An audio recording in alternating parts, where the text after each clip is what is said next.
we can use in solving yung actuating force natin. We always use yung moment sa may hinge. So, not necessarily na sundan nyo yung formula na to. Kung familiar kayo mag-moment sa beam, ganun lang din dito, di ba? So, saan ano nangyari doon sa F1? Bakit nawala dito? So, since yung force 1 ay nandito mismo sa hinge, ang moment ng force na nasa hinge or nasa rotating portion ay 0. So, kaya hindi siya kasali. Ang kasali lang dyan, itong F2 kasi yan ay malayo sa hinge, may distance A. At yung actuating force may distance length. Diba? So, i-shift solve nyo lang yan pag na-compute nyo na yung force dito. So, ito yung A tsaka yung L, kadalasan those are given. So, ngayon, we also needed to show yung other considerations in the design of band brake. So, halimbawa, gaano kakapal yung band, di ba? So, we will be showing that on the next slide. So, kung kinokopya nyo to, pakikopya mo na or I think pwede naman siguro yung screenshot kung naka-screenshot kayo.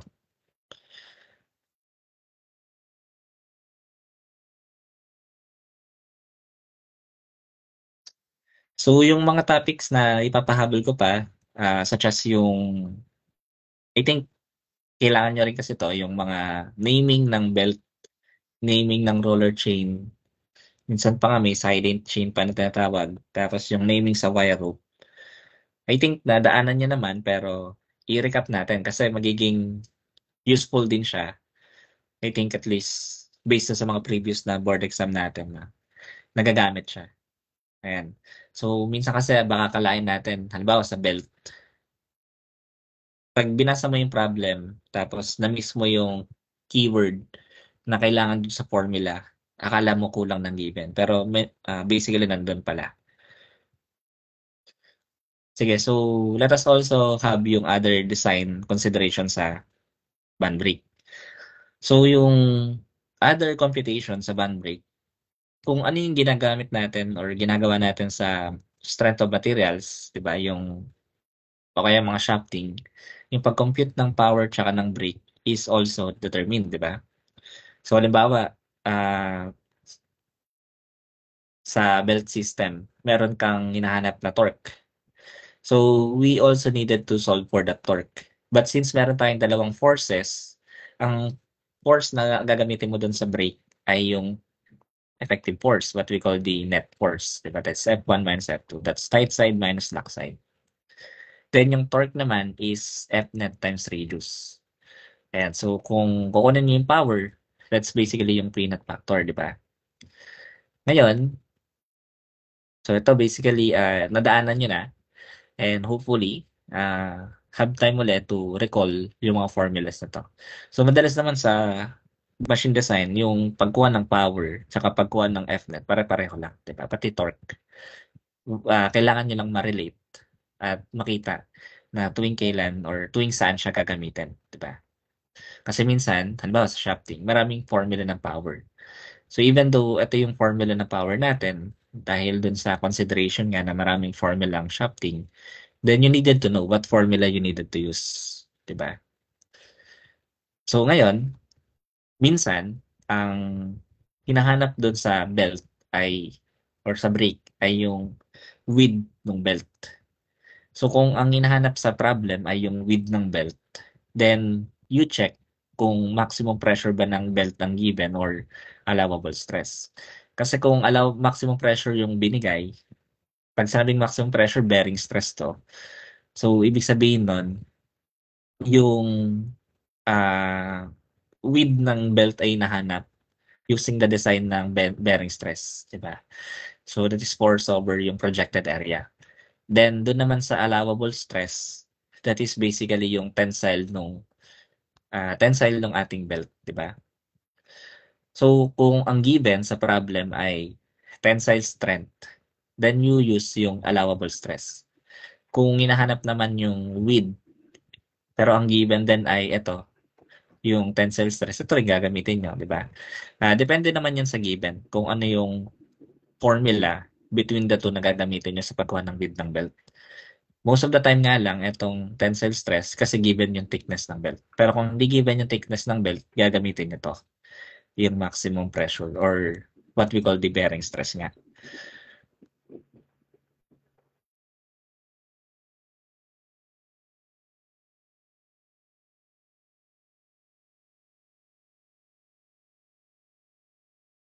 Ayan, sige. So, let us consider a problem regarding dyan sa simple band break. So, I think nasa recording to, but i-recall ko na lang din para at least maging aware tayo kung paano siya i-sinolve ng isa-isa, di ba? So, para at least makita natin bakit naging ganun yung reasoning behind, di ba, dun sa solution natin. Sige, so, pakita ko lang yung problem. So, i-recap lang natin yung problem na to. Then, we will also do differential band break, di ba? So, I think na-discuss naman sa inyo sa lecture, but tulad nga na nabanggit ko, para ma-recall yung mga necessary na concepts, then we will do yung differential band break na yun. Then after this, papakita natin yung other machine design na necessary portion na na concepts.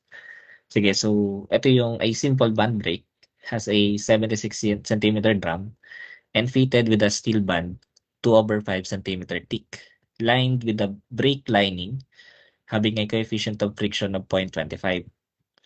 The arc of contact is 245 degrees and the drum is attached to a 60 centimeter hoisting drum that sustains a rope load of 820 kg. The operating force has a moment arm of 1.5 meter and a band is attached 12 centimeter from the pivot point. So compute the torque just required to support the load clockwise. So pag masyadong mahaba yung problem, commonly, di ba, sinusulat natin yung given. So this will make the solution much more appealing na tignan and hindi tayo ah, bombard ng sobrang haba na akalain natin pag mahaba yung problem, mahirap i-solve, di ba? Para hindi natin ganun naisipin. Sige, so sinabi naman, simple band break. Di ba? So pag sinabing simple band break, mag-drawing na agad kayo nung itsura ng simple band break. Then, kung sakali man na-drawing nyo na yung figure ng simple band break, na-recall nyo na, tignan nyo muna yung hinahanap. Di ba? Kasi mamaya hindi lahat sa given gamitin. So, ang sinasabi dun sa problem, ang question is compute the torque just required to support the load clockwise. So, alam na natin yung rotation that's clockwise. So, tama na to. Ngayon, ang hinahanap lang sa torque. So, sabi natin, torque can be determined by force times radius, di ba? Yun nga lang, dun sa problem, pag binalikan mo yung given, yung tanging force lang na meron sa atin ay yung 820. But etong force na to, hindi yan yung dun sa drum, di ba? So yung brake kasi natin, brake system natin, pag simple band brake, meron siyang tinatawag na drum. Ito yung drum, yung rotating member. Tapos yun yung nakabalot yung band natin, di ba? Yung magkakos ng braking action. Pero dun sa problem, may dinagdag siya na portion sa drum. Bukod sa drum, meron pa daw siyang bukod sa drum, meron pa daw siyang hoisting drum, di ba? Na naka-attach, ibig sabihin nakakabit doon sa main drum natin. So, doon sa ito yung main drum. So, doon sa main drum, may mas maliit pa. So, kaya natin nalaman mas maliit kasi yung main drum 76. Yung kinabit na hoisting drum 60, di ba? So, doon sa drawing natin, so maglalagay lang tayo ng another drum. Ito yon yung nasa gitna. 'Di ba? So, yan yung may maliit na diameter. So, ngayon, yung force daw na in-apply sa kanya ay 820. So, yun yung force sa hoisting drum. And given ka rin ang diameter ng hoisting drum. So, ngayon, ang question na lang, so sa torque lang hinahanap, meron kang force tsaka diameter dun sa hoisting drum. Pag ba na-compute natin yung torque sa hoisting drum, yun na rin ba yung torque nung main drum natin? So, basically, yung sagot doon ay oo, 'di ba? Kasi pag meron kang dalawang rotating member tas nakakabit sila sa isa't isa, meaning attached, 'di ba? Then yung torque nila should be equal. So, meaning nun, yung rotation netong maliit na yan yung maliit na drum natin, yan yung magpapaikot dun sa malaki. So, kung ano yung torque na dinevelop ng maliit, dahil silang dalawa ay connected dito sa center, then they should have equal torques. Diba? Yun yung gusto nating sabihin. So therefore, kung torque lang pala hinahanap dun sa problem at meron ka ng force and diameter dun sa isa, you can basically solve yung torque ng dalawa. Ayan. So yun lang yung gagawin. So ito yung radius ng hoisting drum. Ito yung radius ng main drum. Ngayon, ang force mo naka-apply dun sa may maliit. So yun yung force ng hoisting drum. So we know that in solving torque, that is basically force times radius, di ba? So syempre, kung ano yung, ayan, so yung torque ng drum is torque ng hoisting drum. So kung ano yung torque ng isa, yun din yung torque ng other one. Ngayon, itong gusto nating kunin, pero ito yung pwede natin makompute. So that is torque ng hoisting drum, that is force times radius. So however, given tayo ng force, meron tayong radius na pwedeng makuha. Ang given kasi diameter. So ang gagawin na lang dun sa diameter, divide ng 2, di ba? Then, pag kinompute nyo, chinek nyo yung unit, so sir, kilogram, centimeters. So, ang unit na kailangan, dapat i-check nyo rin sa choices. So, that is Newton meter, di ba? So, palitan nyo yung kilogram, gawin yung Newton. So, that is 9.81 Newton, 1 kilogram. And, yung centimeters, palitan nyo ng meter, so divided by 100.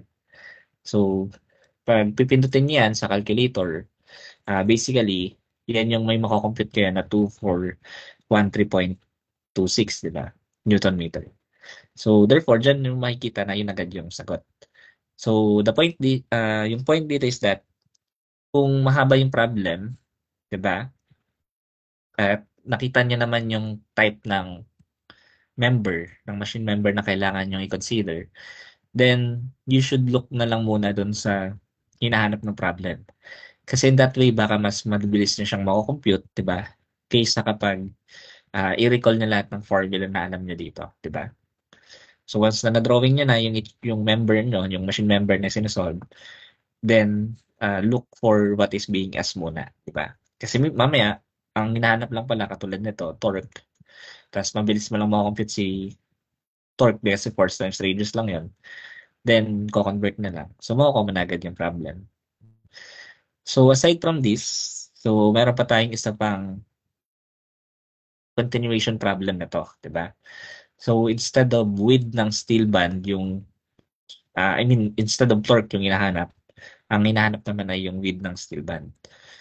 So, I think naman, yung topic ng belts, or rather ng brakes, di ba?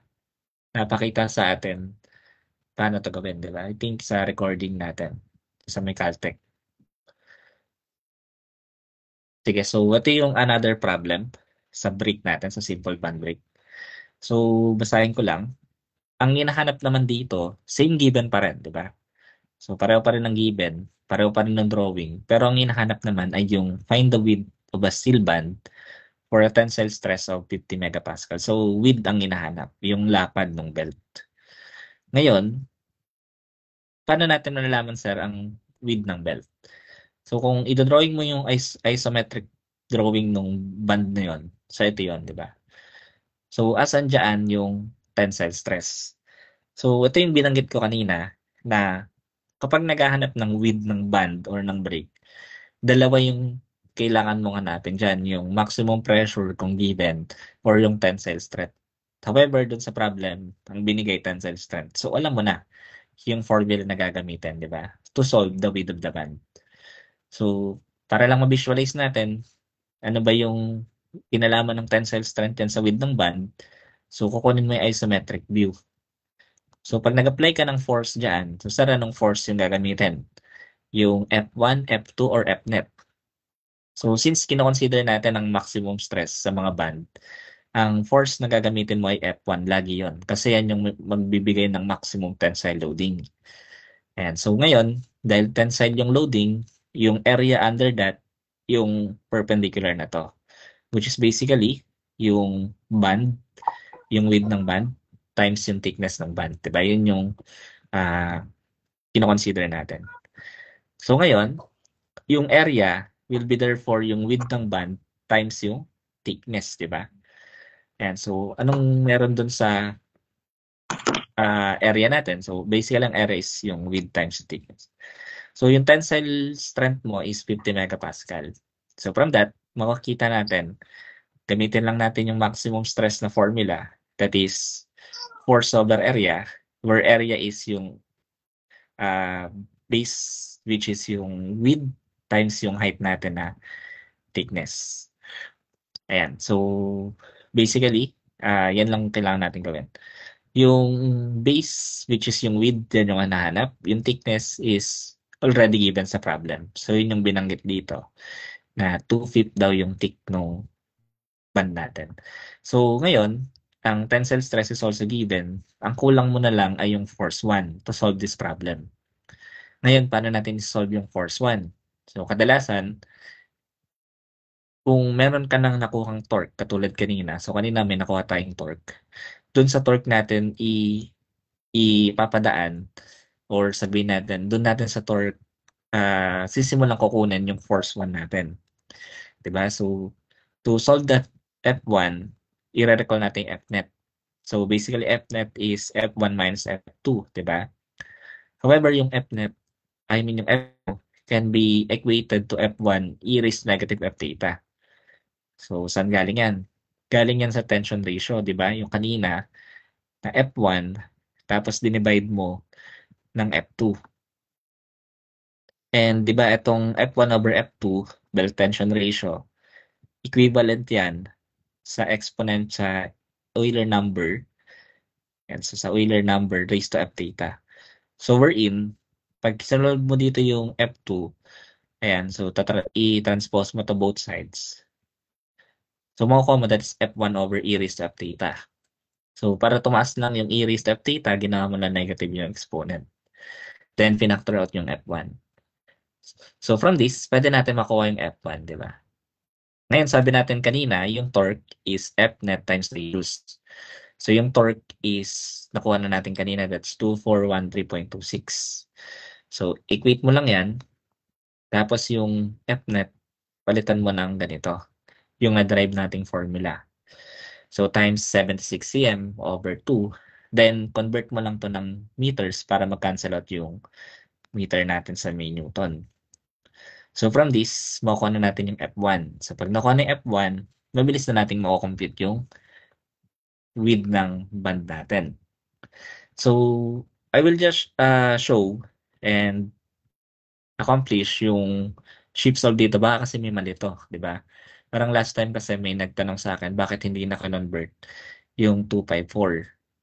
So, basically, pwede nyo gamitan to ng Caltech in a way na mas hindi nyo na kailangan ilagay pa yung conversion. Sige, so ang sabi natin sa formula, pag gumagamit tayo nito, yung theta mo should be in radians. So kung naka-radians yung theta mo, sa calculator, yung degrees, papalitan mo ng radians na unit. So to do that, pipindutin mo yung shift, di ba? Tapos mode, tapos 4. So pag nakita mong R na yan, ibig sabihin, yung ilalabas ng formula ay radians, which is yun yung kailangan natin nga. Ngayon, pipindutin mo lang to, that is 2413.26. Then, equate mo lang yan sa hinahanap mong force. Then, this is 1 minus exponential or yung Euler number, that is 0.25 times 245. So, yung 245 na yun ay degrees. Kailangan masabi mo kay calculator na naka-degrees yan. So, paano siya magiging degrees? So, pipindutin mo yung shift tapos answer. Tapos yung 1. Ayan. So, shift answer 1, that is degrees. So, in that way, makikita na natin na naka-degrees na yung unit ng angle. Ngayon, kung ayaw mo namang lagyan yan, walang problema. Doon ka sa conversion na i-multiply yung pi over 180. Either way, di ba? Pwede mong gamitin. Pero hindi mo pwedeng pagsabayan. So, either ito lang yung gagawin mo or yung degrees lang yung ilalagay mo. So, kung saan kayo mas sanay, katulad ng binabanggit ko last time, sa mga Caltech kung saan kayo sanay, yun yung gamitin nyo, di ba? Kasi mahirap naman na mag-employ tayo ng bago, then nalilito kayo paano siya gamitin, di ba? So, kung mapapansin, pag nakaganyan, pwede nyo siyang actually i-shift solve ng diretso nang hindi nyo kailangan intindihin yung conversion ng radians sa degrees. Ayan. So, kung shift solve natin, makukuha natin yung value na 9671.29. So, from that, yung force 1, pwede mo na i-substitute dun sa stress and makakompute na natin yung width natin. So, palitan mo lang tong centimeters ng millimeters since yung unit ng megapascal ay Newton, diba, per square millimeter. So, ang kailangan ma-cancel out ay cm. Diba? So pag sinip solve mo yan, basically mo common with yung 48.36, diba? Sige, so yun yung isang example natin regarding sa simple band break. So I think we will also have an example, yung differential band break naman. Then, after that, ipapakita natin yung iba pang concepts na kailangan natin for our machine design. So I think yung mga na-left out ko pa.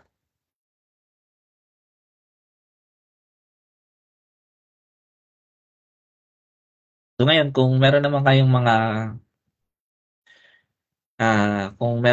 mga concerns or topics na gusto pang matignan or ma-discuss, di ba? Sabihin niyo lang para makita natin yung ano.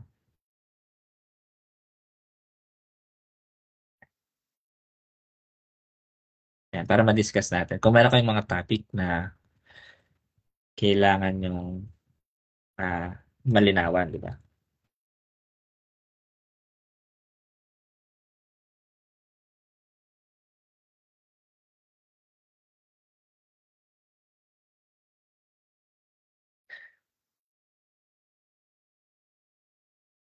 Sige, so let us have yung ating sample with regards sa differential band break. Ayan. So, yung differential band break is different from simple band break in a way na yung instead of yung isang portion ng band ay nandun sa hinge, ang ginawa, naglagay pa ng isang hinge, then dun nilagay yung other end ng band. So instead na etong band mo sa kaliwa nandun sa may hinge, nilagay siya dun sa may other lever arm. So meaning pag differential band break, dalawa na yung lever arm natin. Isa yung sa original na band break, na simple band break. Tapos isa yung sa may portion na tinanggal doon sa may hinge, di ba? So yan yung tinatawag na differential band break. So yung application ng force, actuating force, ay the same pa rin dun sa kanina. Depende pa rin yon dun sa rotation ng band. So kung yung rotation ng band ay clockwise, then yung F1 nasa kanan naman, tapos yung F2 naman nasa kaliwa. Ayan, sige. So anyway, basahin ko lang. Actually, sa differential band break, yung rotation ng band, that will depend na yung parang yung magnitude ng forces tsaka yung lever arm, di ba? Hindi na siya katulad ng simple band since hindi na siya connected na isang lever arm. Yung force 1 tsaka force 2 mo, hindi na siya magde-depend katulad ng sa simple band break sa may rotation. Yun yung gusto nating sabihin. Depende na yan dun sa given ng problem. Diba? Kung nasan yung mas malaki or saan yung mas maliit. So, the differential band break shown has an angle of contact to 280 degrees and is to sustain a torque of 7,000 inch-pound. The band has a compressed woven lining and bursts against a cast iron drum of 14 inches diameter. So, coefficient of friction is 0.3. Other dimensions are, so yung A, yun yung pinakamahaba, that is 20 inches. Yung B, 1 inch. Ito yun, yung layo no itong portion na to sa hinge. Then yung C, 5 inches. So, dapat mahaba pa itong differential band natin. So, most likely nandito yung force 2 kasi mas maliit mas mahaba yung length niya, di ba? So, determine the necessary operating force FA in pounds. So, pag sinulat natin given, dahil mahaba nga yung problem, para malinawan tayo paano siya i-solve, maganda isulat natin yung given, di ba? So, tsagayin nyo lang yung pagsulat ng given. So, ngayon, yung yung gagawin natin is ano yung hinahanap ng problem para alam natin kung ano yung mga steps na necessary na kailangan gawin. Or sabihin natin, necessary steps na kailangan para ma-solve yung problem. Ayan. So, ang hinahanap yung operating force or what we call the actuating force. So, sabi nga natin, isa lang naman yung way para ma-solve ang actuating force sa mga band brake. And that is to get the moment, yung summation ng moment sa may hinge. So, ibig sabihin, related, kailangan mo computein yung mga forces to determine this operating force. So, from summation ng moment dito, di ba? Makakukuha mo yung equation ng forces natin is FA times A plus F1 times B equals F2 times C. So, sir, paano naging ganito? So, magsasummation tayo ng moment dito sa may hinge, di ba? So, summation ng moment sa may hinge. And since static equilibrium yung kino-consider natin, equivalent yan sa zero. Sige, so unahin na natin yung unang force, yung nakikita natin dito. That is yung FA, di ba? So, i-multiply mo lang yan dun sa layo niya sa hinge. So, yung layo niya sa hinge ay A, di ba? So, multiply mo yan ng A. So, ngayon, tignan natin yung sign. Ibig sabihin, ano yung rotation ng force na yan?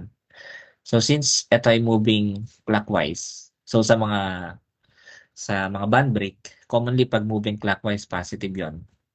So, alam nating clockwise to, so positive yung sign, di ba? Ngayon, yung isa pang force, etong F1, tignan naman din natin yung rotation ng force natin na to. So, yung rotation ng force natin ay paganto rin. So, that is basically clockwise. So, positive pa rin, di ba? Kasi nga, pag mga band, commonly ang clockwise, yun yung positive. Iba yung convention na ginagamit pag beams, di ba? Pag clockwise negative. Anyway, same lang din naman yun. Ang gusto lang sabihin is yun sa direction. So, multiply mo lang to sa distance niya sa hinge. So, that is yung B. Then, syempre, kunin mo yung isa pang force, that is F2. So, pag tinignan mo yung direction ng rotation niya, that is counterclockwise. So, iba na yung direction niya doon sa kanina. Kaya minus force 2. Tapos, multiply mo lang kung gaano siya kalayo. So, yung layo nung band natin ng F2 sa hinge ay C. Kaya naging times C. So, ngayon, pag inayos mo yung formula, makukuha mo to. Diba? Doon galing yun. Ngayon, so sir, nakita na natin na ito yung kailangan nating equation to solve the problem. Meron tayong value ng A, B, tsaka yung C, yung haba nila. Ito yung hinahanap. Ngayon, di pa natin ito masasolve kasi hindi naman forces na 1 and 2 ang given. Instead, ang given yung torque. Diba? Ngayon, sabi natin kanina, yung force 1 tsaka force 2, pwede mo yung masolve individually. Since pag given ka ng torque, that is F net times radius. Tapos na-derive natin kanina, so considering no centrifugal forces, yung F net natin is F1 minus F2 or yun yung direct sum nga na F1 quantity 1 minus e raised to F theta. Diba? So, pwede mong i-substitute tong F net dito. So, magiging torque equals F1 F1 quantity 1 minus e raised to F theta. Then, equate lang natin yan dun sa mga values natin, di ba? So, equate lang natin dito. So, kunin natin yung value ng force 1 from our formula. Di ba? Ida-direct sum lang natin. Bali yung torque is given. Ito yun, 7,000. Yung F, that is yung coefficient of friction, pati yung theta given din. Yung radius, since given tayong diameter, di-divide na lang natin ng 2. Diba? So, ganun yung gawin natin. Bali, torque, that is 7,000. And so, in this way, makakompute natin si F1. Tapos F1. Then, this is 1 minus yung Euler number natin. Then, raised to negative F, that is 0.3 times theta. So, yung theta natin should be in radians, pero nakita nyo naka-degrees. So katulad kanina, pwede nyo i-multiply na lang to ng pi over 180. Pero kung hindi nyo nga preferred na ganun kasi medyo mahaba din yung tinatype, pwede nyo gawin, set nyo lang to ng radian, tapos yung 280, lagyan nyo lang ng unit. Ibig sabihin that naka-degrees yan, so pindutin nyo lang shift answer tas 1. Then, i-multiply nyo yung radius. So, hindi radius ang binigay, diameter ang binigay. So, yung diameter, i-divide nyo pa ng 2. Then, that way, pwede nyo na siyang i-shift solve. Then, pag shift solve na natin, makakompute na natin yung value ng force 1. That is 1,300. So, sir, meron na tayong force 1 from our formula. Ano na lang yung kulang natin na gawin? So, ang kulang na lang natin ay yung F2. Diba? So, solve natin F2. Paano isa-solve? Gagamitin niyo yung tension ratio, which is yung F2 equals E1 and F2 equals F1 e raised to negative F theta. So, yun yung sinubstitute natin kanina dito, di ba? Yun lang yun. Sige, so, eto naman, given to, etong F1 solve na natin. So, basically, direct sub lang natin yan.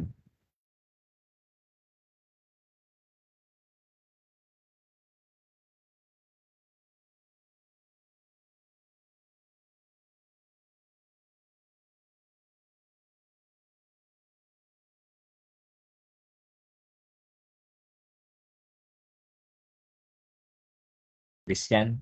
Tapos, di nyo na kailangan na i-convert pa. So, then nyo makukuha yung F2 na 300 pounds. So, therefore, kung meron na tayong F1, meron na tayong F2, so, masasolve na natin yung hinahanap natin, di ba? Ayan. So, masasolve na natin yung hinahanap natin, which is yung F2. Ayan. So, ganun yung gagawin natin.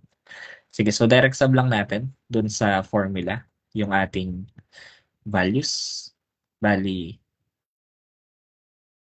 ayan. So, bali meron tayong, lagay ko lang, that is F times yung A, that is 20. So, plus yung another force F1, yan na yung 1,3. Times yung layo niya, that is B. Then, equate mo lang yan doon sa F2 na 300 times yung layo niya, which is 5. So, shift solve lang natin to. Makukuha natin yung value ng X natin, which is actuating force that is equivalent to 10 pounds. So, ngayon, sir, bakit sa choices negative? So, pag sinabi negative lang yung force natin sa actuating force, ibig sabihin baliktad lang yung representation ng force natin. Yun lang naman yun. So, instead of pababa yung force mo, that should be pat upward, di ba? So, any sign changes na makita nyo dun sa choices, ibig sabihin lang nun, pag force yan, baliktad lang yung assumed direction natin. Diba? So, ngayon, para syempre, makuha nyo yung sagot, edi kung ano yung pareho yung numerical value, yun yung gagamitin nyo. Anyway, pakicopy yan. Then, we will have yung other topics sa machine design na tinatanong din ng iba. Diba? So, isa sa mga example na isosolve natin is yung planetary gear, di ba? Dun sa problem.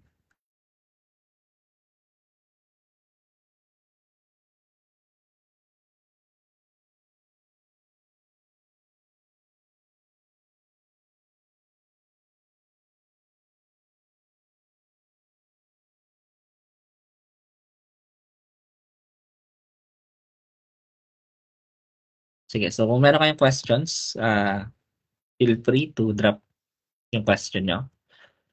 Pwede kayo mag-chat, mag-open mic. Diba? So kung meron naman kayong question regarding sa mga previous topics, diba? Tanong nyo lang din since mag-preboard na. Hindi lang naman machine design yung preboard natin. So may math din yan tsaka type. So kailangan nyo rin i-recall yung mga yun. Pati yung mga terms nyo, diba? So previously, diba, sa mga board exam na nangyari, kung may senior kayo nakakilala, ang mga lumabas daw ay mga terms, di ba? Madami. So, na gusto nating matutunan paano mag-solve, we must also include how we must also include how are we going to study yung mga terms natin. Hindi, tandaan nyo yung solving tsaka yung terms, 1 point lang yun. So that means either way, dapat magawa natin, di ba? Mas maganda pa nga pag terms kasi at least kung alam nyo, hindi na kayo mahirapang mag-solve, di ba?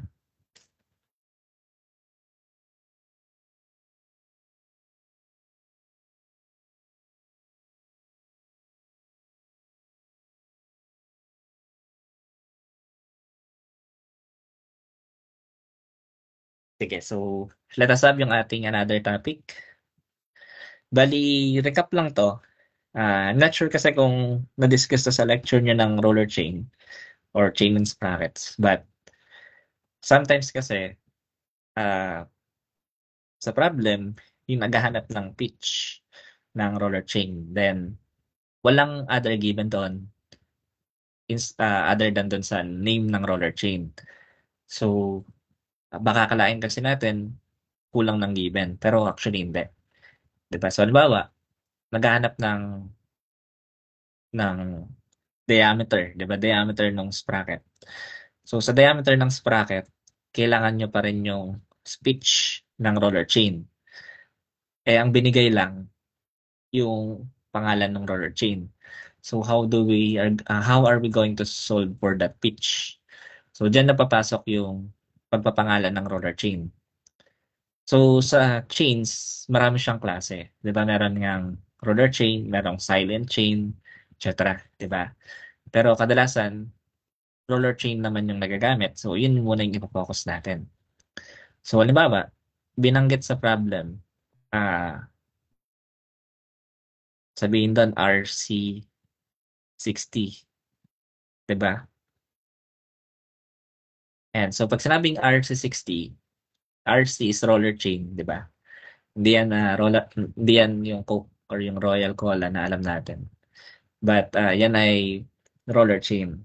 Then, yung dalawang number na kasunod niya, may meaning yun dun sa pangalan ng chain, 'di ba? So yung zero, kadalasan, dinadrop natin yan. Ang importante dyan, itong first digit.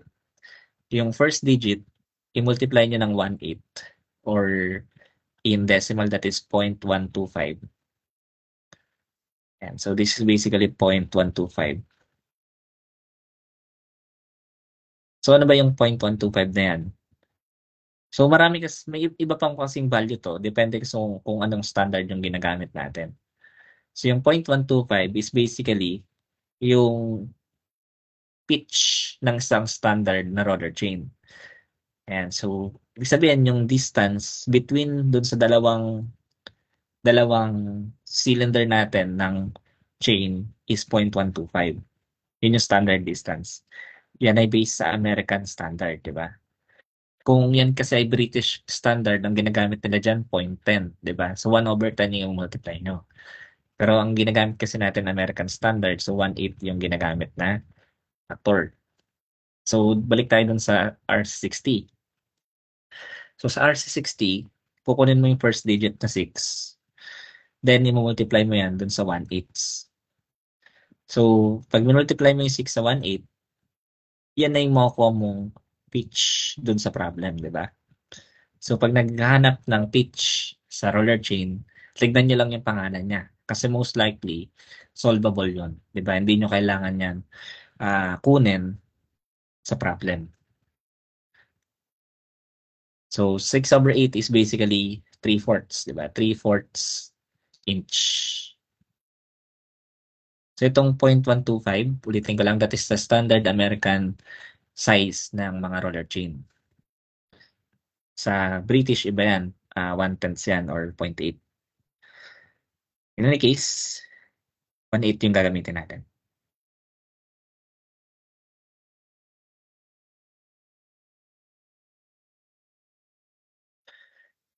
Sige, so other than roller chain, meron din tayong i-consider na naming for other types of our machine member, di ba?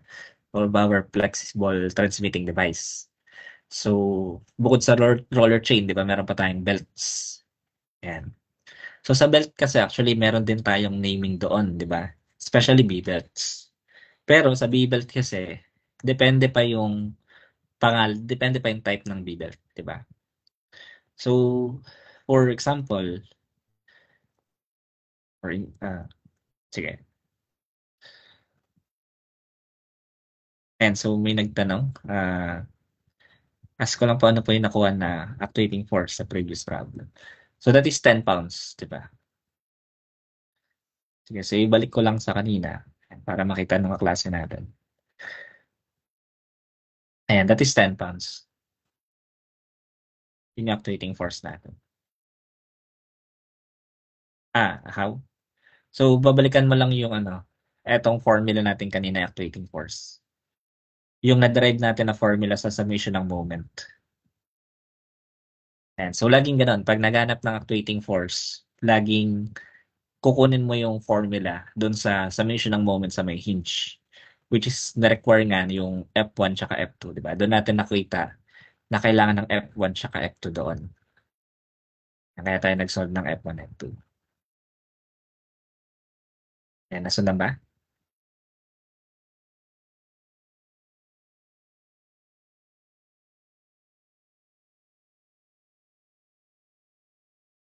Ayan, dito siya nakuha.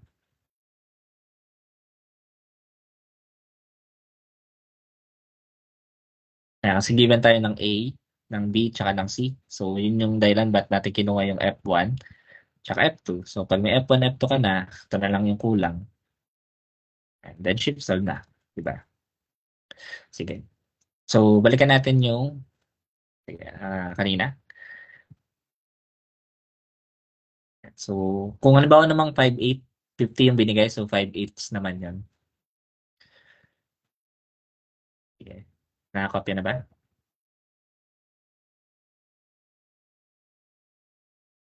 Ayan, sige. So, kung nakopya na, let us have yung ating another naming. So, sa mga B-belt, may mga naming din siya, di ba? For example, by the way, this is only applicable for all 3V tsaka 3L. Kasi kung hindi siya 3V, 3L, kadalasan, yung huling zero, hindi natin yan dinadrop. Sige, explain ko muna yung sa 3V tsaka 3L. So, pag may mga problem kasi, na halimbawa ang hinahanap, center distance ng belt, tas ang given ng dalawang diameter. Kung ganun yung nangyari, yung pagkuha ng center distance ng belt can also be solved, di ba? Kung ang given ng dalawang diameter, tas pangalan ng belt. Ayan, so kung binigay nga sa atin 3V, tas tatlong digits. Yung dalawang digit dito, yun yung gagamitin natin as the length of the belt. So meaning, itong dalawang digit na yan yung gagamitin natin na length ng belt. At ang unit niyan, tandaan natin, English unit yan. Kasi yung nag-name niyan ay yung standard industry na may kinalaman sa English units. Ayan. So, kung halimbawa, binigyan tayo, sabi diyan na minsan wala yung 3, minsan V lang talaga yan. Halimbawa, sinabi 3V 50, di ba? 3V 500. So, halimbawa, ito yung binanggit, 3V 500. Ngayon, hinahanap yung center distance, di ba? Tapos given ka ng diameter 2, tsaka diameter 1. So, given ka nito. So, di ba sa pagkuha ng center distance, kailangan mo ng length ng belt. Ngayon, kung itong tatlo lang given, masasolve mo yung center distance kung na-recognize nyo na itong digit na to, yung 50, yan yung length ng belt. Di ba? So, basically, yan yung length ng belt. And that is in inches. Di ba? So, from that, masasolve nyo na yung problem. Di ba? You can now solve yung center distance. So, sometimes, hindi lang ganyan yung given. Minsan, ang given pa nga, yun ito. For example, 3V, di ba? Tapos, binigyan kayo ng 1,500. Ako, 3B, 3B 1,500 belt length, etc. So from this, makukuha niyo yung belt length by simply knowing or by simply checking, yung may tamang term, and by simply observing yung portion na to. Ayan, so yung number after nung B, tapos wag nyo lang isama yung huling zero. So meaning exclude nyo lang yung huling zero. So this is basically one of the example, pero hindi lang laging 2 digit yon. Pwede yung 3, di ba? Pwede yung 4. Depende yun sa problem na binibigay, di ba? So the point here is, sa mga B-belt, pag nagpapangalan, kunin nyo lang yung digits after ng B, pero huwag nyo isama yung dulong 0. Ayan, kasi yun yung is industry naming ng B-belt natin.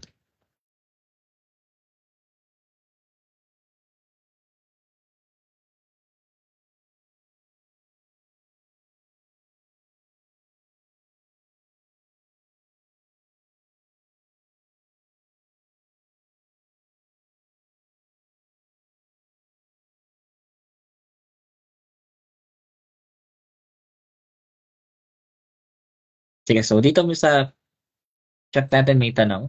So good evening po sir, ask ko lang po regarding conversion for ton to pound. So sa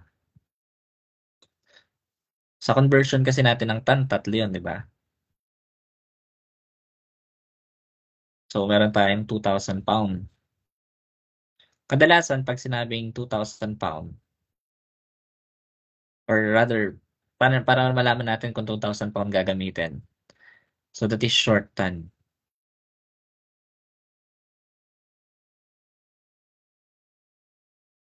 And short ton yun. Or, pag sa problem, binanggit ay tons or ton. Yan. Yan. So, pag sa problem, binanggit ay ton, ang automatic na maintindihan dapat natin ay short ton. Ayan. Ngayon, pag sinabi namang long ton, babanggitin naman yung sa problem pag long ton yung gagamitin. 'Di ba? May mga instances na long ton kahit ton lang yung binanggit.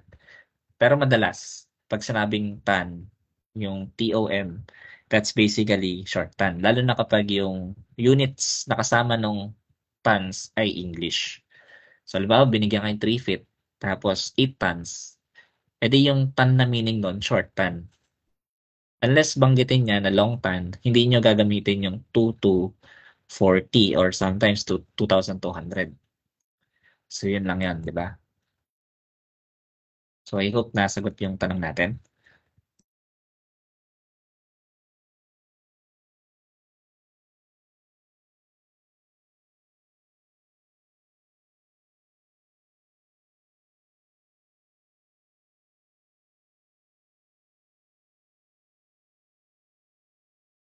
Ayan, nasagot ba yung tanong regarding tons? So, pag sinabing tons, short ton yun.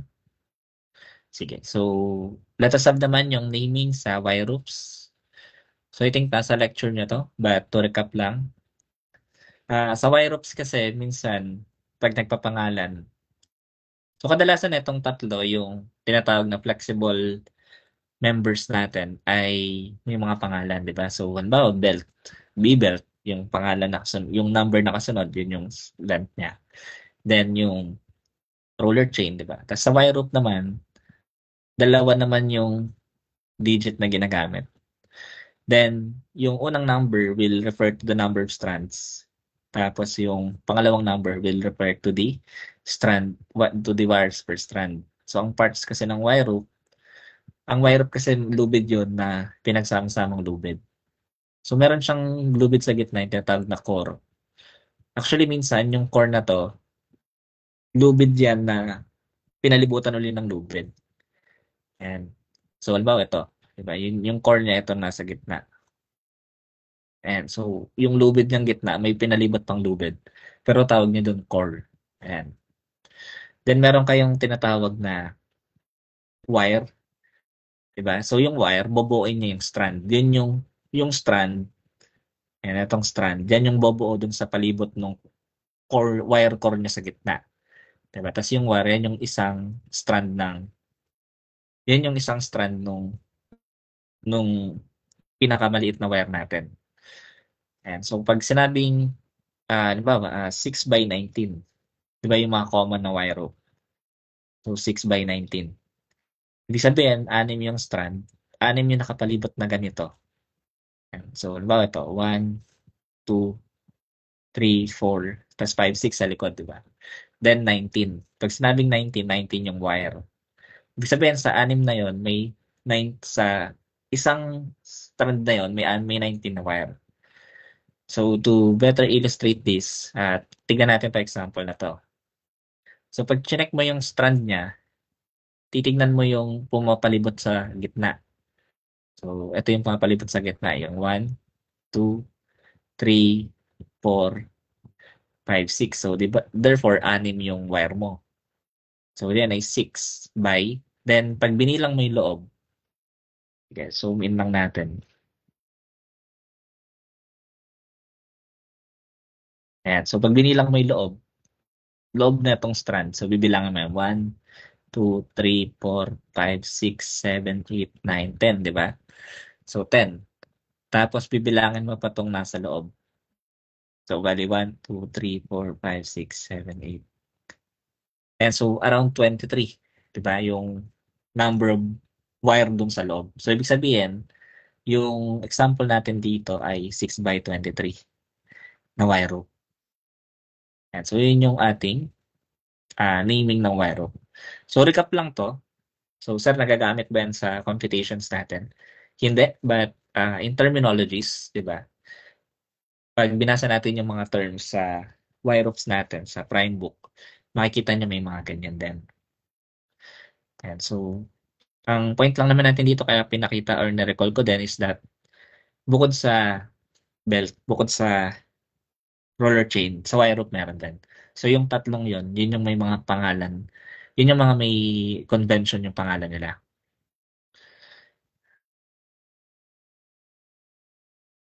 Okay, so anyway, let us also discuss some concepts in gears na pwede natin magamit.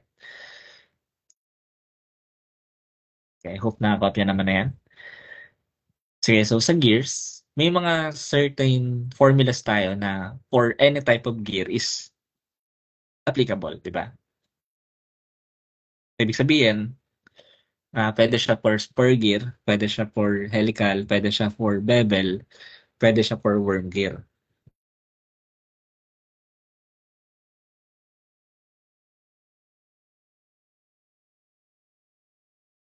And so, for example, yung diameter speed relation, D1N1 equals D2N2, yan. Applicable yan sa lahat. Pati yung number of teeth tsaka speed ratio relation, T1N1 equals T2N2. So, yan yung parang gas law ng gears natin. Diba? Then, yung pag inequate mo tong dalawa, yung ratio ng teeth tsaka yung diameter, that's basically yung T2 over T1 equals D2, yan. D2 over D1. So, may tawag tayo dito, this is what we call the gear ratio. Tapos yung minsan marerelate mo yan sa N, that is yung speed ratio. I think na-discuss din natin yon sa recording natin, di ba? I'm not sure sa lecture. But anyway, meron tayo ditong additional na concepts na ipapakita. Such as itong involute tsaka segvolute. Ayan. So, sir, na bang meron dito sa involute tsaka segvolute? So, basically, para mabuo yung isang gear tip, kailangan yung angle ay i-consider natin. So, minsan may kino-consider tayo na angle of, yung pressure angle na tinatawag, di ba? To properly size or properly made the teeth of the gear, di ba? So, involute is one of the parameters na ginagamit para makita kung ano yung angle of attack. So, yun ay involute theta equals tangent theta minus theta na naka-radians. So, kadalasan ang given lang dyan, angle, di ba? So, pag hinanap yung involute ng angle, simple solve lang yung tangent theta minus theta, yung angle mo. Pero yung angle na to, dapat naka-radians. Ngayon, may minsan, may kino-compute din tayong self-volute. So, pag sinabi nating self-volute, that is basically yung secant theta minus yung involute. Diba? So, pwede nating i-drawing yan, pero for now, just be familiar muna sa formula. So, gagamitin kasi natin yon in minsan, previously kasi sa mga board exam, kung may mga kilala din kayong senior, di ba? May mababanggit sila regarding sa ganyang concept. So, just be familiar dun sa ganyan.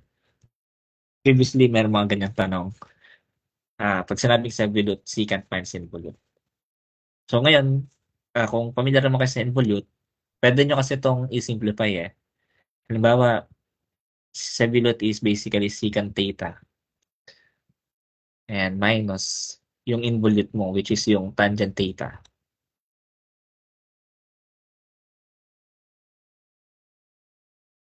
Minus yung theta mo na naka-radians. So, yan lang yun, di ba? Yan yung simplified version niya. So, commonly, sa mga gears, yung 1, that is pinion, di ba? Tapos yung 2, gear, yung malaki.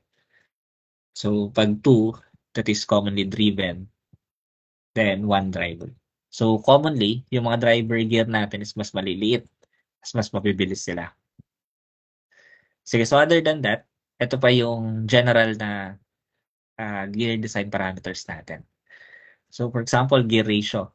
So, take note, ang gear ratio at velocity ratio pag gears, kadalasan greater than 1. Pero hindi lagi, depende yan sa situation. May na-encounter din kasi ang problem na naghanap ng gear ratio pero less than 1 yung sagot. Pero isa lang naman yan. So, commonly, diba, for any particular reason, commonly yung gear ratio at velocity ratio should always be greater than 1. So what this means is, kung naghanap kayo ng ratio ng velocity or ng gear, hanapin mo lang yung malaki na diameter tapos maliit na diameter. Then i-divide mo. Diba? So ngayon, I will simply discuss din itong planetary gear. And so sometimes kasi sa board exam, meron tayong planetary gear na problems. So commonly, ang hinahanap lang naman dyan ay yung speed or rather angular speed ng mga gear natin. Diba? And so ano ba tong planetary gear natin? Bakit ganyan yung equation? Actually nga, kapag nirelate natin dito sa gear ratio at velocity ratio, this is basically yung velocity ratio equals gear ratio minus 1, di ba? So pag minus 1 mo lang yung gear ratio, with regards sa planetary gear, that is yung velocity ratio natin. So na-derive yan actually dahil dito sa pagkaka-construct niya. Pag sinabi kasing planetary gear, meron kang dalawang gear. Then yung dalawang gear na yun ay internal gear. Di ba? So, yung internal gear mo, instead na nakaikot lang siya dito, instead na umiikot lang siya dito sa may outer portion ng gear mo. So, ito yung outer portion ng gear natin. Instead na dyan lang siya dumadaan. I mean, yan lang yung relation niya dun sa outer gear, yung malaki. Diba? Meron siyang lever na nakakonekta dun sa center ng gear. Yun yung pinakaiba niya sa internal gear. So, basically, internal gear siya. Pero, dahil yung center ng maliit na gear natin ay connected via ay lever, diba, dun sa center ng malaki, then that is what we call the planetary gear. Yun yung distinction niya. Ayan, so ulitin ko lang, kapag yung gear mo na maliit ay connected dun sa center ng malaki, then yun yung tinatawag na planetary gear. So yung malaki, yun yung tinatawag na ring gear. Yung maliit, yun yung tinatawag na planetary gear. Then, yung nasa gitna, kung may gear dyan, ang tawag doon ay sun. Diba? Ngayon, kung walang gear, edi center lang tawag doon. So ngayon, paano ba natin sinasolve yan? So, pag sinukat mo yung layo na itong center ng gear dito sa I mean, center ng maliit na gear, yun yung LB natin, yun yung length ng bar natin, yung lever arm. Ngayon, yung radius naman ng maliit is itong RA. Diba? Yung radius ng malaki is itong RD. Pag kinumpute mo yung RD, makukuha natin na yan ay yung length ng bar, diba? Plus yung radius nung planetary gear natin, which is RA.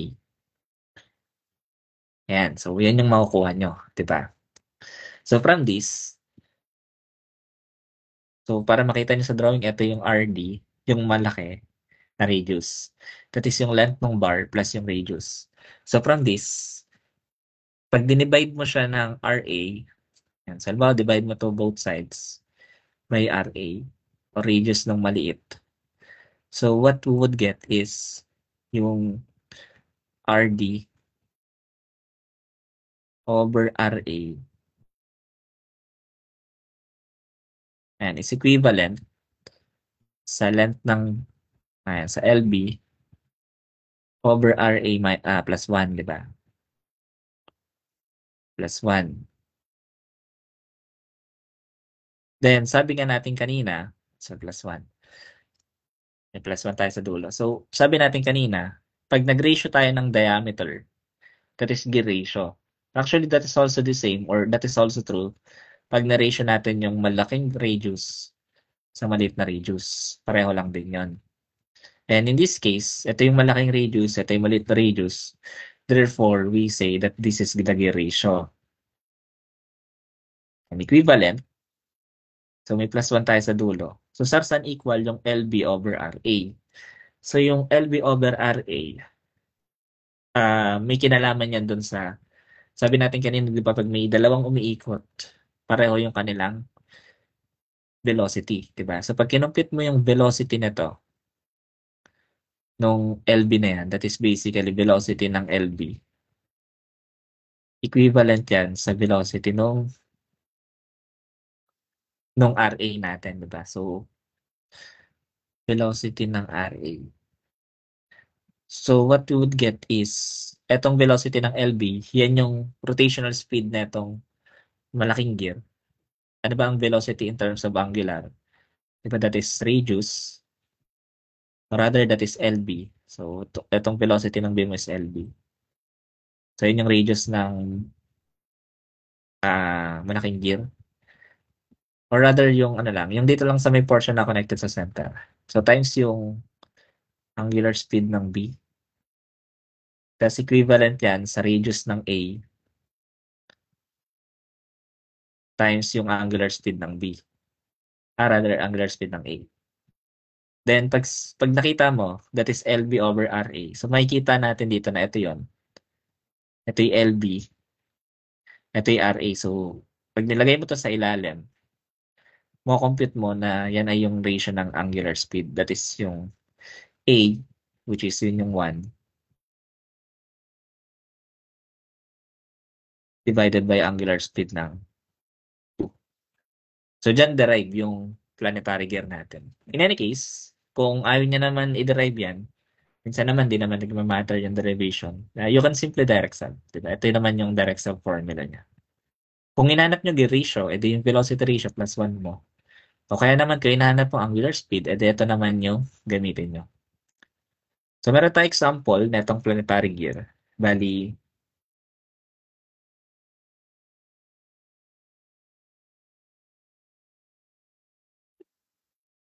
i-apply lang natin itong formula natin.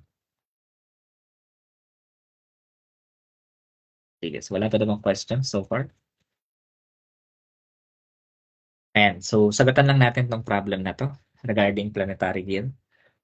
So, basahin ko lang. So, determine the output angular velocity for the planetary gear train as that shown in the figure. So, yun yung figure, yun yung kanina. Where the angular speed ng A is 1.8 RPM, NA, that is 64 teeth, ND is 192 teeth. So, itong malaking number of teeth, yan yung malaking gear. Yung maliit, yan yung 64. Etong speed natin, yan yung mabilis. Diba? Yan yung N. Yun yung mabagal natin, yan yung N1. Rather, N2, di ba? Sige, so direct sum nyo lang sa formula yan. So ito yung ating velocity nung A, yung output, yung mas mabilis. Ayan, ito yung maliit eh. Then, ito yung N2, yung input natin. Ayan. So, N1 equals N2 over ND over NA minus 1 times yung angular speed ng B natin. So, basically, that's direct sum since given naman yung both number of teeth tsaka yung input velocity natin. So, lagay nyo lang yan dyan. Then, computein lang natin sa calculator natin. So, once na nakuha niyo yung principle or formula ng planetary gears, so yung pag-solve nito kaya na agad, di ba? So, sir, meron pa bang ibang concept sa planetary gear? Normally, wala naman na other than this. So, in terms of board exam, kasi kung hindi board exam, meron pa yan, di ba? Eh, lalo na pag-design nyo. Sige, so yung mga compute nating value ay 3,600 RPM. Sige, so pakicopy yan, then yan yung ating discussion regarding sa mga MD natin. So, we can now solve yung mga problems regarding sa mga previous na na-encounter nating problem. I think I will be focusing then dun sa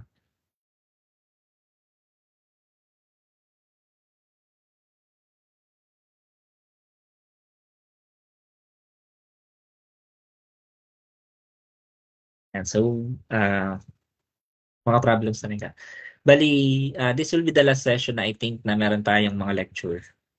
So, I mean, yung may dinidiscuss na concept. So, yung mga susunod naman na Sunday, siguro more on solving na tayo. So, it's like refresher type na.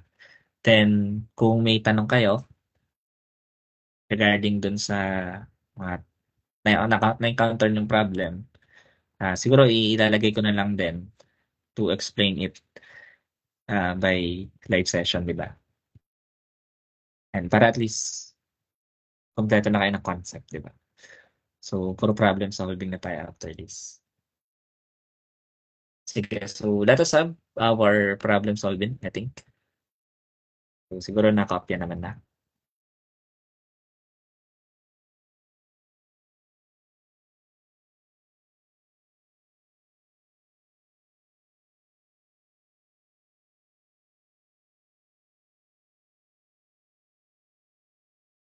Ayan, sige. So, basahin ko lang to. So, the engineering stress in a solid tension member was 324 megapascal at failure. Excuse me. And so, the reduction in area was 80%. Determine the true strain of the failure. So, nagaanap ng true strain. And so, sa machine design kasi, or rather sa strength of materials, merong tinatawag na engineering strain tsaka true strain. Ayan. So, magkaiba yung dalawang yan. Ngayon, sometimes din, meron din tinatawag na true stress tsaka engineering stress. And commonly, mga nakakompute natin is engineering stress or engineering strain. So, we need to determine sometimes in testing yung tinatawag na true strain para makita mo yung kung kailan siya magpe-fail, di ba? Sige, so in any case, ang hinahanap lang naman pa dito ay true strain. So we will be showing how to do that.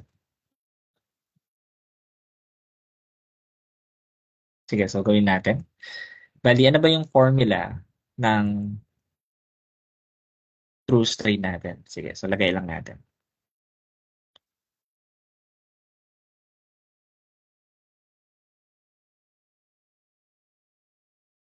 And so yung true strain, that is basically equivalent sa strain natin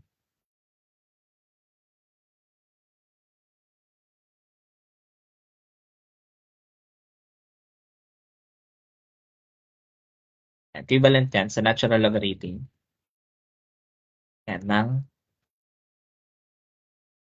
1/1 plus yung percent reduction ng area. Yan. So kung given tayo ng reduction ng area dun sa problem natin, then we can simply solve yung ating true strain. So dun sa problem, sir, binigyan naman tayo ng percent reduction sa area, that is 80%. Therefore, we can now solve yung true strain natin. So lagay lang natin doon. Bali, meron tayo ditong 80% para sa area reduction.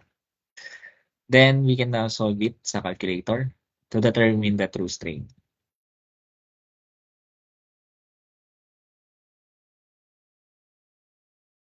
And so this is ln 1 divided by 1 plus, this is 80%.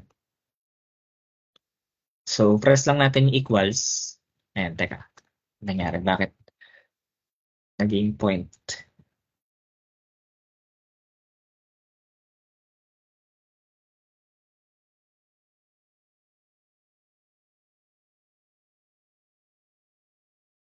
Teka, parang baliktad yung formula natin.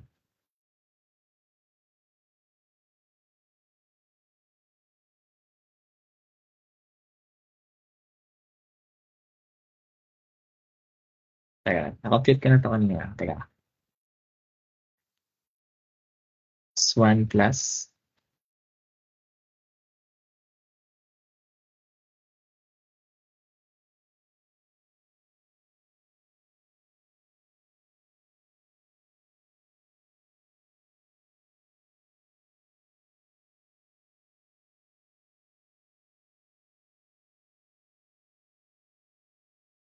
Teka, but 1 plus.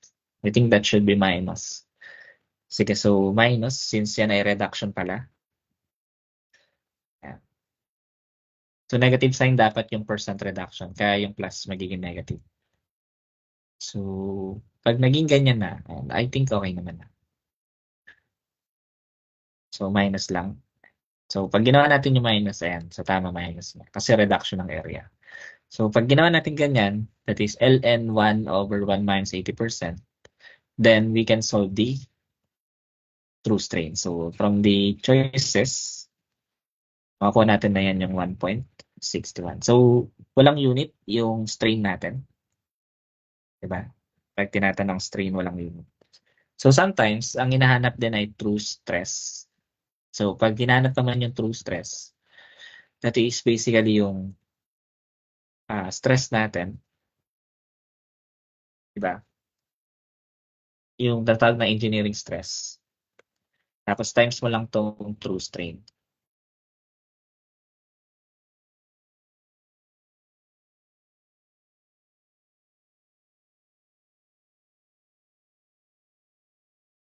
Yan, minsan ganyan lang yung ginagawa.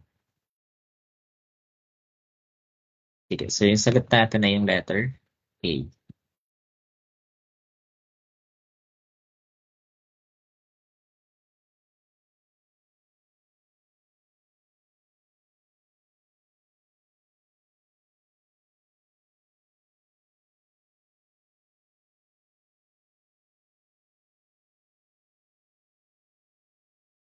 Yan, so minus dapat nga 80%. Yan, so the reason for that is reduction pala yan, no?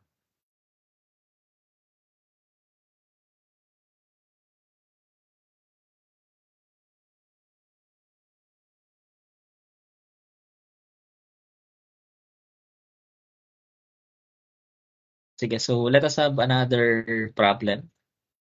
I think na-encounter naman na natin to, but let us also consider, di ba?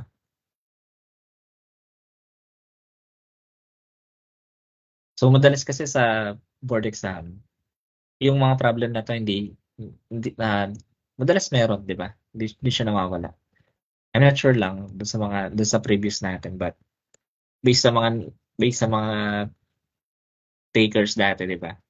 May mga gantong problem, yung bandsaw, di ba? So sabi dito, a steel bandsaw blade is 0.032 inch thick.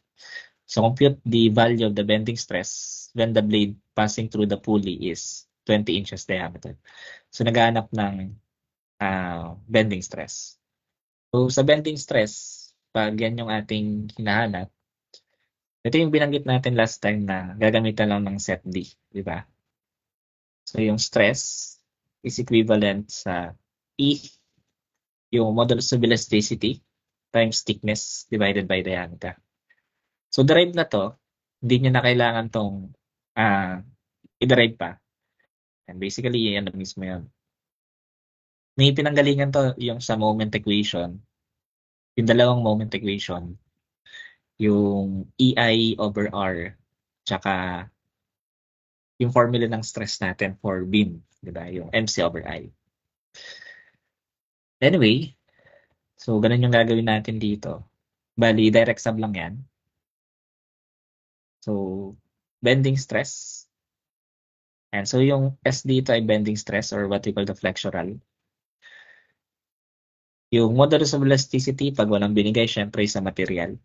So, si steel yung material. So, basically, that's 30 million. And then, times yung thickness. So, ang thickness natin ay 0.032 inch. Then, yung diameter natin ay 20 inches. So, basically, direct sum lang. Basta meron tayong formula. So, pag banso, set D, di ba? So, actually nga, minsan may coding ako dyan. Yung pang-problem ng banso nasa set D, di ba, na questionnaire. So, mas madali nyo siyang natandaan, di ba? At least. Anyway, lagay lang natin, that is 30 million PSI times 0.032 divided by yung diameter natin, that is 20. So, press mo lang equals, and makuha natin agad 48,000 PSI. So, KSI, so ibig sabihin, divide pa ng 1,000. So, minsan pag may kilo, ang pwede nyo gawin ay press nyo lang yung N, di ba? Kasi pag pinapress nyo yung N, kahit hindi nyo siya i-divide ng 1,000, pag nakita nyo ng times 10 raised to 3, that means kilo na yun, di ba? Ayan. So, therefore, we can now have yung 48 KSI natin. Sige, sulat ko lang. Ayan. So, 48 KSI. So, ang sagot natin, yun yung letter. So, hopefully, yung mga bansa na problem na yan, pag na-encounter natin, masagutan natin agad.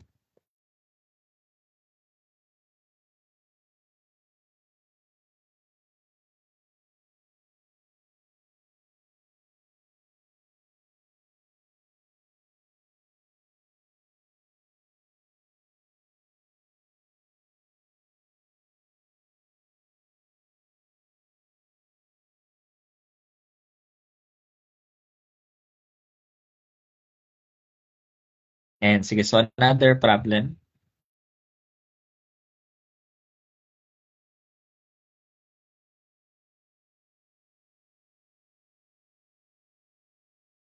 Another problem sa ating discussion. So, from chains and sprockets. Bali, sabi dito, a number 50 roller chain operates at 1,100 RPM between 16 tooth and 30 tooth sprockets. If the center distance of the sprocket is 20 inches, running conditions being normal, calculate the length of the roller chain. So, naghanap ng length ng roller chain. So, di ba, katulad nung discussion natin sa recording, I think may recording tong chains and sprocket natin. Yung length ng roller chain, pag naghahanap, mas madaling kabisaduhin yung in pitches. Kasi yan yung almost the same or sabihin natin similar sa belt system natin, di ba? Sige, so ano yung ating formula doon, di ba? Bali yung formula ng chain in pitches is twice ng center distance na naka-pitch plus yung, so sa belt, ito yung may pi over 2 diameter 2 plus diameter 1, di ba? Pero pag chain, wala na yung pi, tsaka number of teeth yung gagamitin. Then, sa dulo, meron tayong 40 times yung, baliktad, yung T2. And so meron tayong T2 minus T1 raised to 2 over 40 CP. So, pag naka-CP, ibig sabihin pitches yung unit. Ngayon, LP din to, so pitches din yung unit. Pag na-compute nyo tong length in pitches, isa lang kailangan nyo na gawin. Diba? So, i-multiply nyo na lang siya sa pitch. So, sometimes, etong pitch, hindi yan given. Tulad ng nabanggit sa atin kanina, kaya mismo yung magsasolve nun. But luckily, diba, meron namang given dito. Hindi, i-take na lang natin yung given na yan. Pero kung hindi nga, ang sabi ko kanina, pag roller chain, kunin nyo lang yung unang digit, tapos multiply nyo ng 1/8. So, makukuha nyo pareho din dito. Sige, so since given naman dun sa problem, yung number tooth, so a number 50 roller chain operates at 1 RPM between 16 tooth and 30 tooth sprockets. If the center distance between the sprockets is 20 inches, running conditions being normal, calculate the length of the roller chain. So, naghanap ng length ng roller chain. So, note that the pitch of the number 50 roller chain is 5/8. So, number of teeth is given. Yung center distance natin is also given. Ang problema, ang unit na to, inches. So, huwag kayo malilito dito kasi magkaiba yung unit ng inch tsaka yung pitch. As I have also stated then dun sa problem natin. Bali, gagawin lang natin, basically, yung center distance natin naka-pitch. Ayan, yung center distance natin naka-pitch, papalitan natin into inches. So, sabi nga natin, that is basically center distance na naka-inches, divide mo ng pitch. Yun lang yan. So, given naman yung center distance, tsaka yung pitch. Then, gawin natin, pwede na natin actually direct sub, di ba? So, magiging, and lagay lang natin yung values. So, magiging twice ng CP.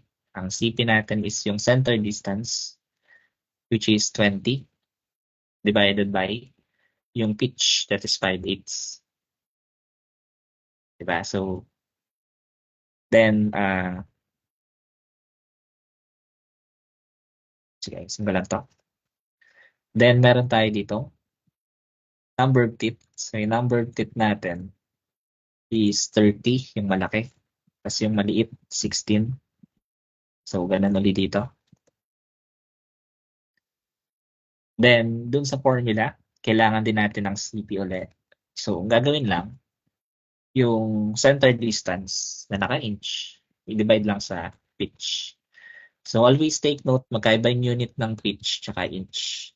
So, always check nyo yung kailangan na unit sa roller chain kasi pwedeng pitch yung hinahanap, pwedeng inches. And then, dito nagkataon na pitch. So, pag kinompute natin yan, sige, compute natin sa calculator. Bali, meron tayong 2 times 20 over 5/8.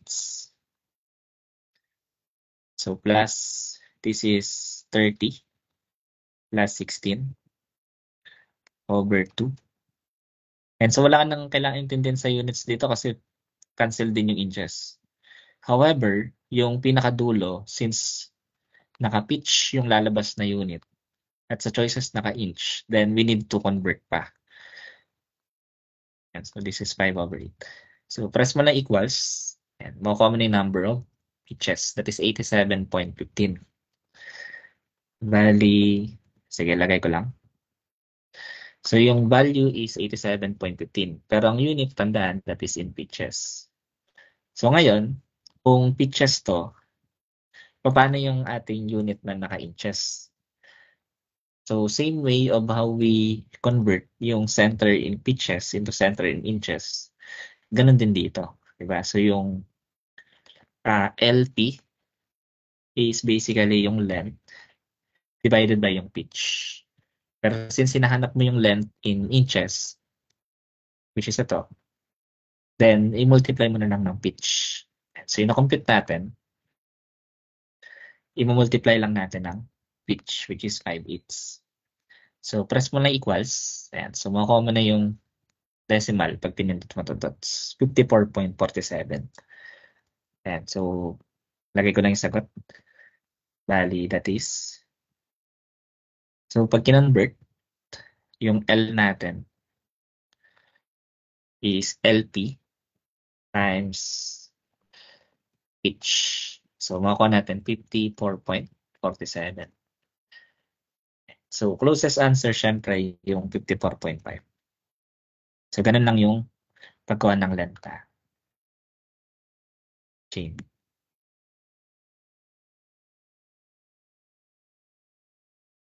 Sige, so by the way, kung meron kayong questions sa ating machine design, di ba yung mga previous na na-encounter nyo, i-message nyo lang or mag-chat lang kayo dito.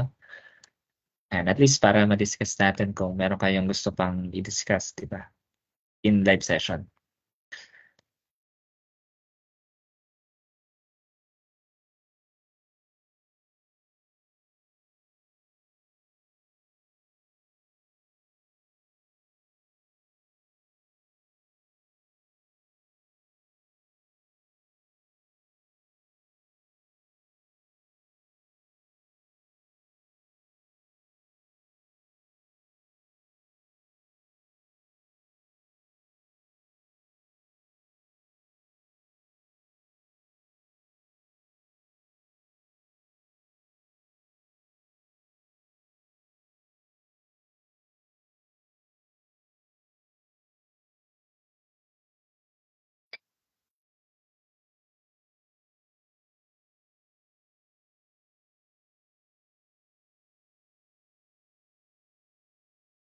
And sige, so let us have yung ating rather problem regarding naman sa belt natin.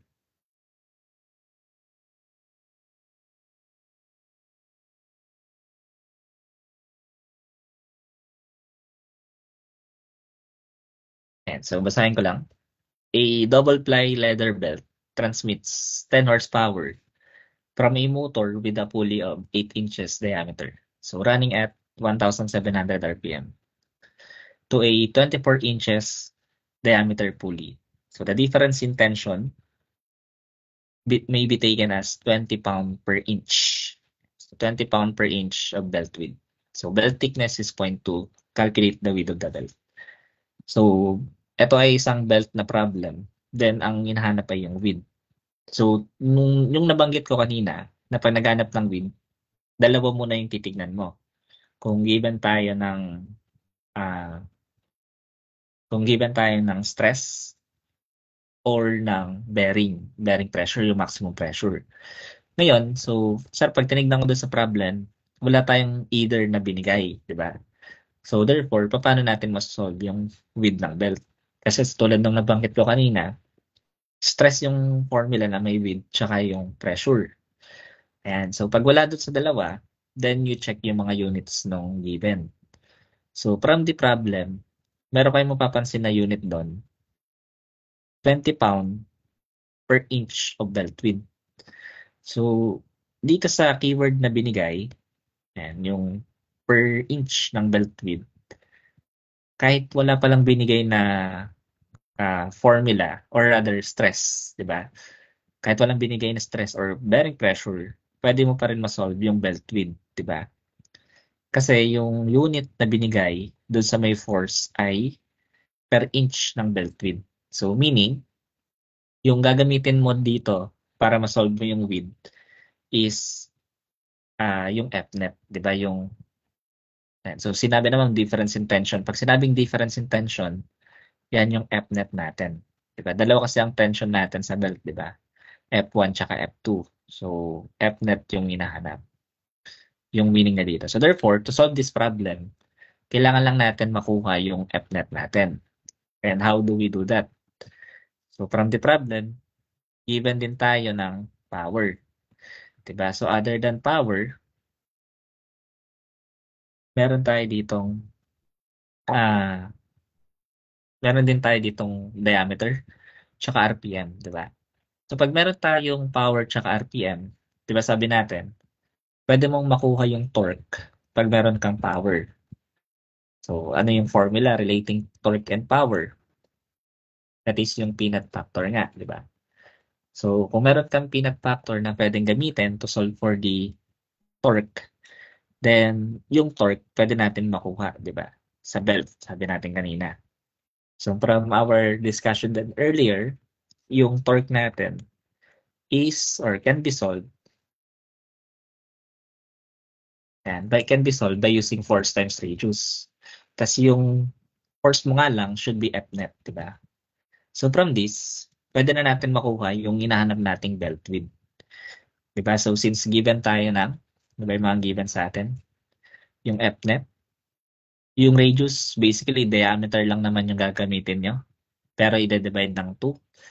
And then yung power given, so n given. So therefore direct sum. Yun lang yung kailangan natin gawin.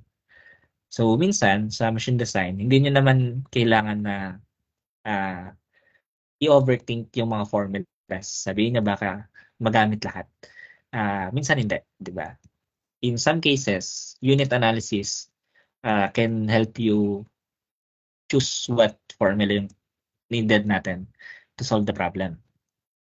So, bali yung N is 1,700. Then, yung torque is force, yung Fnet, that is 20 pound per inch. Pero yung inch na to, ayun yung belt width, di ba? Yung force nga lang na kailangan mo dun sa Fnet should be the total force. Ngayon, paano makukuha yung total force? Pag sinabing total force, ang unit dapat nito ay pounds. So, paano mangyari na pounds yung matitira? So, ibig sabihin, i-multiply mo to dun sa width ng belt. And yung width ng belt should have a unit of inch. Diba? So, kailangan kasi yung Fnet mo, pounds lang yung unit. Kaso dahil may inches ka sa ilalim, then mo multiply mo ng corresponding inches. And yung inch na yun, yun yung belt width. So, times yung radius. So, ang radius is diameter. So, sa dalawang diameter na given, 8 tsaka 24. Alin doon sa dalawang gagamitin? So, titignan mo saan nakuha yung 10 horsepower na power. So, yung 10 horsepower ay galing sa motor kasi sinabi from. And therefore, kung galing siya sa motor, yung diameter na gagamitin mo should be yung nakakabit dun sa 10 HP, which is yun yung 8. Pero sabi nga natin, radius ang kailangan, so divide pa ng 2. And so inches. So divided by yung factor. So horsepower to, tapos pounds, English, tsaka inches. So ang factor natin yung 63025.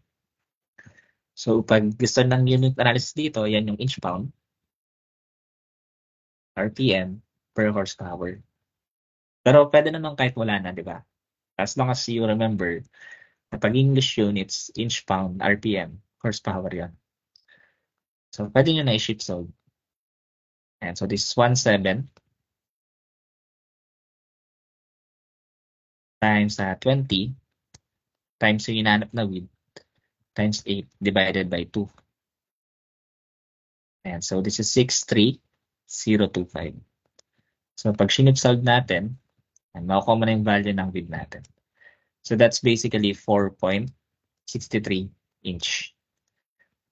So ngayon, sara nung kukunin natin dun sa inch ng belt natin, di ba? Kung ang nakuha nating width ay 4.63 inches, anong width yung kukunin natin? So, walang nakalagay dyan na 4.63. Instead, ang given dyan ay full numbers or integers. So, 3, 4, 5, or 6. So, syempre, pagpipilihan mo na lang dyan, 4 or 5. So, the proper answer would be letter C. Diba? Yung 5 inches belt. Bakit, sir, hindi pwedeng 4 inches belt? Kasi kapag ginamit mo yung 4 inches, hindi yun sapat para maka-transfer ng 10 horsepower. Ibig sabihin, pag 4 inches yung ginamit mo dito, hindi kukulangin yun para makaproduce ng or para matransmit yung 10 HP. Diba? Since 4.63 nga yung kailangan mo na lapad niya para maka-transfer ka ng 10 horsepower. So therefore, ang point natin dito is we round up, diba? And so nung round up natin, that is 5 inches.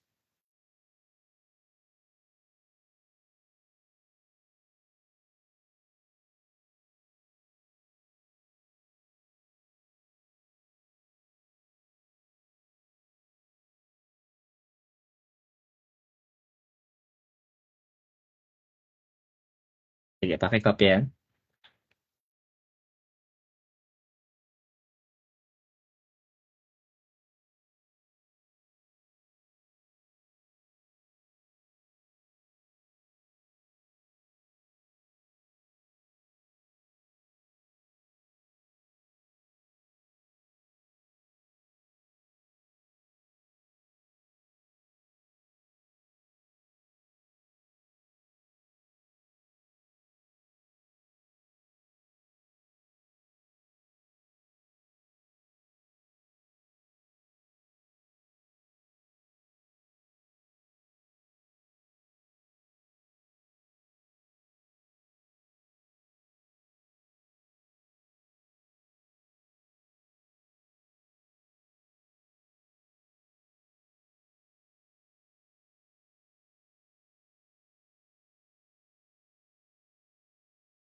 Ayan, sige. So, let us have yung ating another problem regarding naman dito sa, I think, sa mga gears natin, di ba?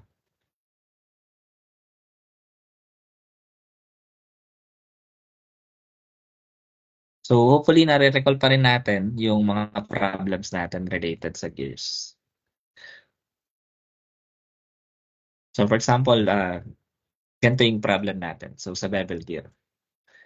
So, sa bevel gear, a pair of straight-tooth bevel gears connected a pair of shaft at 90 degrees.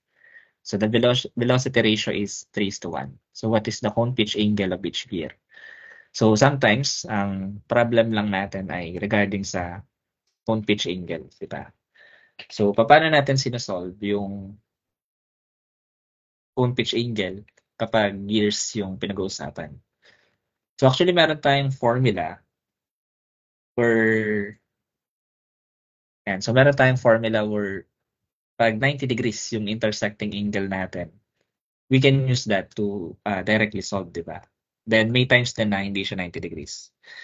So, paano yun, sir, kapag hindi siya 90 degrees? So, pwede natin pakita yon. Sige, pakita ko lang. Actually, ito, i-inverse tangent lang natin. Pero, may mga instances kasi wherein yung intersecting angle natin ng bevel ay hindi 90 degrees.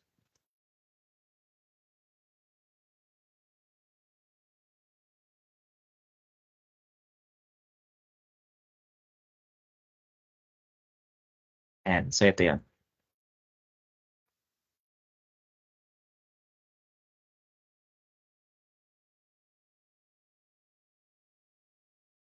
Ayan, so yung tangent ng cone pitch angle natin is sine theta over speed ratio plus cosine theta. Kung 90 degrees yan, yung intersecting angle natin, then that degrees is 90, di ba? So since sinabi naman pair of shaft is 90 degrees, then we can simply use this formula. Ayan, so i-inverse tangent nga lang. So ganyan lang yung gagawin. So bali ang mangyayari is tangent inverse or rather tangent ng kung pitch angle natin, equate lang natin sa balit na ipin over malaking ipin. So, direct sub lang to since given naman tayo ng velocity ratio. So, sa velocity ratio, di ba, commonly, yung mas mataas yung maliit. Ibig sabihin, 3 yung ating maliit tapos yung 1 yung malaki. Kasi kapag yan ay velocity ratio, katulad nung nabanggit natin kanina, di ba? Ang velocity ratio, considering walang losses, equivalent lang din yon sa gear ratio, di ba? And yung velocity ratio natin is yan yung mabilis over yan yung mabagal. Equal yan sa kung number of teeth, yung madaming ipin over maliit na ipin. Diba? So kung magbabaliktad yan kung sakali naman na.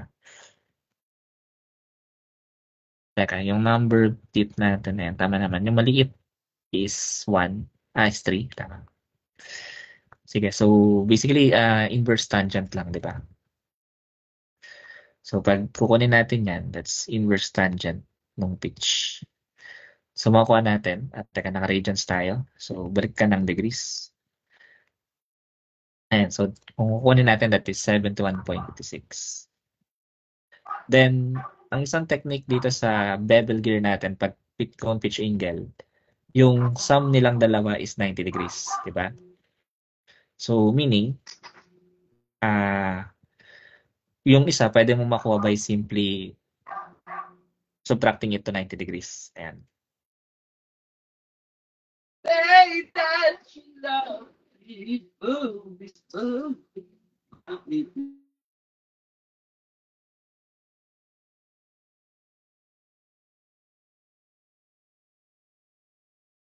Sige, so anyway, ilagay ko lang.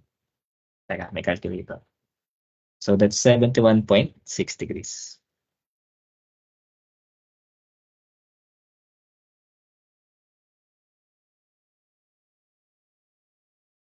So yung isang angle nga, pwede nyo makuha by simply subtracting it to 90 degrees or yung intersecting angle natin. So yung sa gear, you can get this by 90 minus dun sa na-compute natin. Diba? So pag kinompute nyo yan, so makukuha nyo yung value na 18.4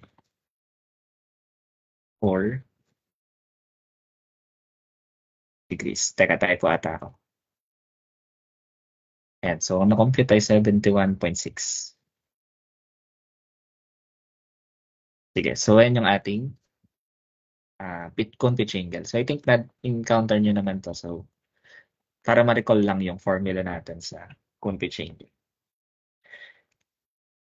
Sige, so yan yung ating discussion for now. Diba? Ayan, so napapansin ko rin medyo kumukonti yung nagtatanong kung sakaling nasusundan nyo, maganda. Pero kung may gusto kayong maklarong concept, and so sabihin nyo lang para at least by Sunday, ma-discuss natin, di ba? So, I think mas maintindihan nyo kasi kapag live discussion kaysa yung chinachat ko lang din. And kung may mga tanong nga kayo, i-drop nyo lang doon, di ba? Napapansin nyo naman, nasasagot naman, di ba? Kung hindi naman ma-reply agad, antayin nyo lang. Yan. May reply na yan. Minsan kasi check ko pa kung may mali ba dun sa problem or talagang ganun lang siya. Ayan. So, mag-drop lang kayo ng questions, di ba? Napansin ko kasi kumukonti na rin. Para mas malinaw kayo dun sa mga sinusolve yung problem. Ayan, sige. So, since it's already 9 p.m. na, ayan. So, para di na tayo mag-OT, I think it's enough na para sa ating gabi. So, hindi ko alam kung ano yung schedule niyo bukas. So, I think naman exam lang yon.